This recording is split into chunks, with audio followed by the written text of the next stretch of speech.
सबने राधे राधे। ओम नमः शिवाय, हर हर महादेव, श्री शिवाय नमस्तुभ्यम।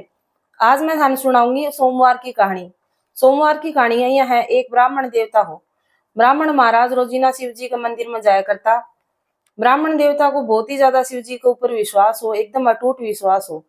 सोमवार को व्रत करे करता, सोमवार की कहानी सुने करता और आपकी ब्राह्मणीन भी आके कहानी सुनाया करता। दोनों लोग लगाई बहुत ही बढ़िया हा। उनके जीवन में कोई और तो दुख को नहीं हो, लेकिन उनका संतान को नहीं। और यो सब बड़ो दुख हुआ है आदमी का जीवन में, उनका संतान नहीं हुआ तो उनका संतान को नहीं जब दुखी रह करता दोनों जना। और ब्राह्मण भी मंदिर जाया करतो, जब उदास मन से ही मंदिर जाया करतो। एक दिन पार्वती मैया बोलिया कि शिवजी महाराज ने कि महाराज, ये ब्राह्मण देवता अपने कितना साल आ रहे हैं, रोजीना थार जल चढ़ावे, रोजीना पूजा पाठ करें, सोमवार को व्रत करें, कहानी सुने, अणकी मनोकामना थे पूरी क्यों कौन करो। शिवजी महाराज बोले पार्वती, मैं मनोकामना तो पूरी कर दूं, लेकिन मनोकामना से आदमी आप आपका गलड़ कर्मा को भोग है ना, वो भोगना है धरती पर। तो मैं किमी कौन कर सकूं, का भाग्य में संतान है ही कौन, नहीं तो मैं खड़ो दूं। पार्वती बोली नहीं नहीं महाराज, थाने कुछ तो करना पड़ेगा। ये देखो कितना बढ़िया है, हर रोज जी ना अपना मंदिर आवे, कितना साल आ रहे हैं, थाने कोई शिकायत कौन कर रहा, तो थाने थोड़ा तो सोचना चाहिए। पार्वती जी ने इतना जिद करता देख कि शिवजी महाराज बोला ठीक है पार्वती जी, अगर देखो तो मैं अन ब्राह्मण देवता ने मैं ए जन्म को फल है वो देश को हूँ। ए जन्म में अना घना ही बढ़िया कर्म करे हैं और ए जन्म के हिसाब से मैं 12 साल तक ही संतान दे सकू हूँ। 12 साल को हो जो वो लड़को पाछो अपने गना जो। पार्वती जी बोला कि ठीक है महाराज, इतना साल खातिर तो अन्य संतान को सुख दो, कम से कम नी संतान तो कौन पाऊंगा। ठीक है। घर आया ब्राह्मण देवता शिव जी महाराज और पार्वती, शिव जी की और पार्वती जी की बातें सुनने लग रहा। तो उन्हें न ज्यादा दुख हो न ज्यादा खुशी हुई। उन्हें बेरो हो गई संतान अपन 12 वर्ष खातर मिल रही है और 12 वर्ष पूरा होता ही शिव जी महाराज उन पाछी ले जाएंगा। घर आके आपकी ब्राह्मणी ने सगली बात बता दी। ब्राह्मण ब्राह्मणी दोनों न उदास होया न ज्यादा खुशी होया। बोले भाई ठीक है, 12 साल खातर आ भाई, वो ही ठीक है। 12 साल खातर अगले 9वां महीना मुनके एक संतान होगी, घर छोरो हो गयो। 11 साल ताई घणो राज्य खुशी पाले, उन घणा लाड कोट करया। 11 साल को हो गयो जो मामा ने बुलाया और बहुत सारो धन दियो। बोले काशी जी पढ़न ले जाओ, और 1 साल तक उठे ही रही और उनका बाद में आई थे। ब्राह्मण ब्राह्मणी दोनों शिवजी महाराज की और ज्यादा तपस्या करनी शुरू कर दी और व्रत करता, कहानी सुनता, ब्राह्मणा ने भोजन करावता, यज्ञ करावता, होम करावता और ज्यादा 1 साल के अंदर बहुत तपस्या करी।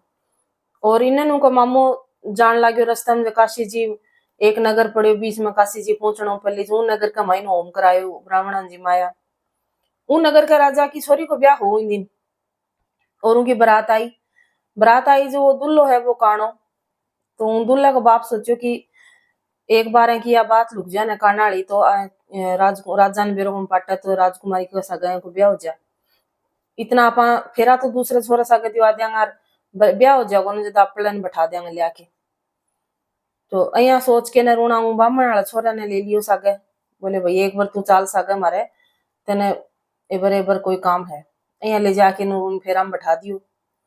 फेरा में बैठा दियो ब्राह्मण का छोरा सागे, राजा की छोरी को ब्याह हो गयो। ब्राह्मण को छोरो सोचो कि राजा की छोरी का सागे तो धोखो होने लाग रहे। तो उनके करेंगे चुनड़ी का पल्ला की कूट पर लिख दियो। बोले का भाई ब्याह तो तेरो मेरे साग होयो, पर मैं तो काशी जी पढ़न जाऊं, और जो तन्ने चाहे का साग विदा करेंगा ने वो एक आंख काणो है। तो बाल राजकुमारी दिन के उठ के देखियो आपका ऊपर चुनड़ी का पल्ला पर वो मंडड़ो जो ऋण आपको पढ़ लियो जो आपको पिताजी ने सगली बात बता दी। राजा आपकी बेटी ने विदा कौन करी। बोले भाई मत विदा कौन करूं, जैसा अगर ब्याह हो उनका सगे विदा करूंगा, चाहे कै साल पाछे ही आओ। 12 वर्ष उनको छोरा का पूरा हो गया जब उनको अंतिम दिन आ गयो। अंतिम दिन आ गयो जो दिन भी होम यज्ञ चलन लाग रहा, उनका मामू करान लाग रहे, इनो उनका माँ बाप सोचने लाग रहे भाई आज 12 वर्ष पूरा हो गया। उना भोजन पानी अन्न जल त्याग दियो। बोले आपा भी बस इतना ही दिन जीवांगा, अपने बेटा को समाचार आ जाओ आपा भी प्राण त्याग देंगा। अहिया करता करता वो उनको मामू है वो विलाप करने लगे, मामा ने बेरो पाट गयो, वही बात जो खत्म हो गयो। शिवजी पार्वती जी रोजीना शाम को घूमने जाया करता, उन दिन भी घूमने गए रहा आकाश में। जय नीचे रोना सुनियो, बोली महाराज कोई जोर को दुखिया ही रो है। शिवजी बोला यो वो ही दुखिया है, 12 साल खातिर ना अपन दियो हो रहा कोई बाण जो है, और यो नहीं घरा ली जाओ। बोले महाराज ने कहीं भी करके थे ने जीवन दान दियो, नहीं का माँ बाप तो तड़प तड़प के मर जावा। बोले पार्वती मत उन दिन भी कही ही, आज भी तन कहूँ है का और जीवन कोनी, जीवन रेखा ही कोनी। बोले नहीं नहीं महाराज, थाने की या पुकार तो सुननी पड़ेगी, थाने मेरी आज तो पूरी करनी पड़ेगी। ऐका माँ बाप देखो कितना अच्छा है, कितना, और इन उनको तपोबल भी बढ़न लाग रहे हो ब्राह्मण को, तो उनका तप का प्रभाव उनका और भी अच्छा दिन आ गया हूँ। आपके बेटे की जीवन रेखा बढ़वा ली, शिव जी पार्वती जी दोनों राज्यों के उन जीवन दान दे दियो, जीवन दान दे दियो। मामो राजी राजी आपको भाणजन घर लेके आवन लाग रहे हो। रास्ते में वही नगर पड़े हो जूना तो आपको होम करायो, ब्राह्मण जी माया, ब्राह्मण जी माया जे राजा आपको जवाई ने पिछाण गयो। बोली यो तो वही छोरो है, ब्राह्मण को बेटो, जैसा मेरी छोरी को ब्याह हो। घरा ले गए उनका सागा, आपकी राजकुमारी ने विदा करी खूब धन दौलत लेके। मामो भाणजो घर आवे, इन्नू साहूकार ब्राह्मण ब्राह्मणी दोनों एकदम भूख प्यास और व्याकुल होया पड़या। उनने जे उनको बेटो दिखियो तो हरिया हो गया, हे महाराज। हूँ ब्राह्मण ब्राह्मणी की सुनी, ईशस्य की सुनिए, कहता सुनता क्यों कारा बरता की। हे शिव जी महाराज, हूँ ब्राह्मण ब्राह्मणी का बेटा की रक्षा करिए, सह का बेटा की रक्षा करिए, कहता सुनता हूँ कारा बरता की।